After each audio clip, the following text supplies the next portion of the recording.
Hello বন্ধুরা, good afternoon. তো আজকে ছেলে সকাল থেকে বলছে যে আজকে তালের ক্ষীর খাবে। তো যা বলা তাই কাজ, ওর ঠাম্মিকে বলা মানে সেই জিনিসটা সঙ্গে সঙ্গে নিয়ে আসবে। তো মাকে বলেছে, তো মা চলে গেল বাজার, দিয়ে নিয়ে চলে আসলো তাল। এবার তালটাকে তালের ক্ষীর বানাবে।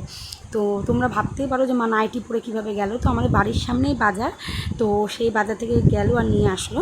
তো দিয়ে এসে বানিয়ে দিল তালের ক্ষীর। তো ছেলে খেয়ে খুব খুশি হলো, তো খুব আনন্দ করে খেলো তালের ক্ষীরটা।